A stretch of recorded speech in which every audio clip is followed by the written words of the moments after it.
So we are here in the very peaceful city that lacks the most the Did peace. you say peaceful city? Yeah, the peaceful city that lacks the peace. Yeah. The holy city that lacks holiness. The nice city that lacks beauty. But do you think it lacks arts? Do you think the city is inspirational for artists?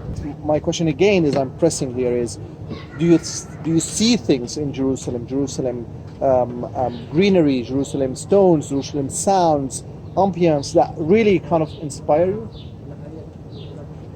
I'm gonna say this. I don't think as much as I'd like it to. And the other thing that I would say about art in Jerusalem is, this is just an observation that I see. And let's take whole of Jerusalem, like the entire Jerusalem.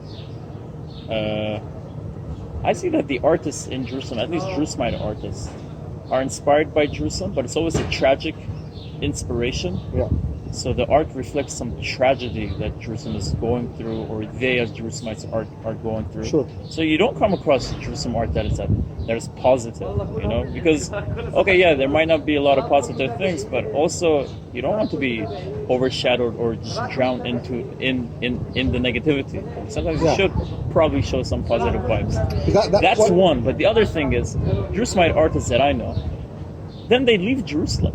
They leave Jerusalem, and then they're inspired by Jerusalem because of the distance. So they have this long distance relationship with Jerusalem that they reflect which we know in never their works. art. Which we know it never works, unless you have a plan. But we know it never works. Because there's so much poetry, so much painting, so much music. Yeah, they're either tragic or they're from the distance. All right, so Jerusalem is always explicitly expressed in the art, but it never actually at the heart of the content of the artistic material. It's never simply Jerusalem.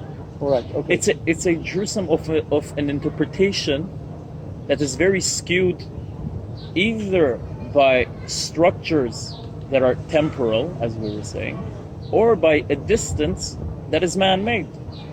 It's interesting you speak about temporality in the context of Jerusalem, a city that's kind of ancient, and we always say nothing changed in Jerusalem. It takes a couple of thousands of years to change, but yet art is temporary and art is seasonal because it tries to document, explore, investigate a period of time. Let's just say this about Jerusalem. I mean, let's take this a bit further.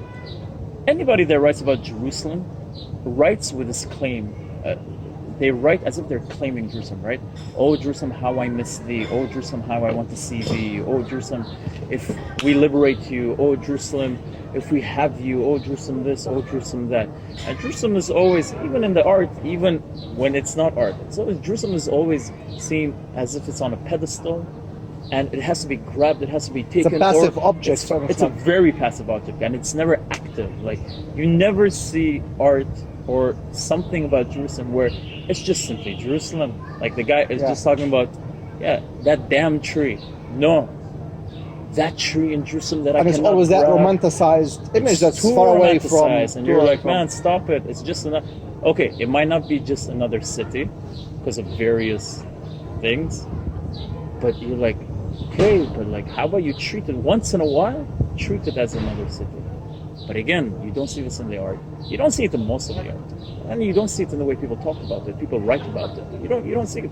There's always this interpretation that at least when I read it, or when I experience the interpretations of other people, I just look away. I'm like, okay, man, if that's your take on Jerusalem, you obviously don't live in Jerusalem. If that's your take on Jerusalem. Yeah, but I wonder if Jerusalem is just a very heavy object to deal with artistically. So why deal with it? So people tend to get to the simple, romanticized, light edition of Jerusalem with the cliche of what Jerusalem is, and deal with that artistically. But by doing that, they're actually missing the reality of Jerusalem. They are dealing with another Jerusalem that hardly exists. I think most people miss the reality with Jerusalem. I mean, even Jerusalem might sometimes miss the reality. Well, that's when it's more painful, because actually we are talking about Jerusalem. All right. See you guys next week on Unholy Talks in Jerusalem. Good care. Cheers.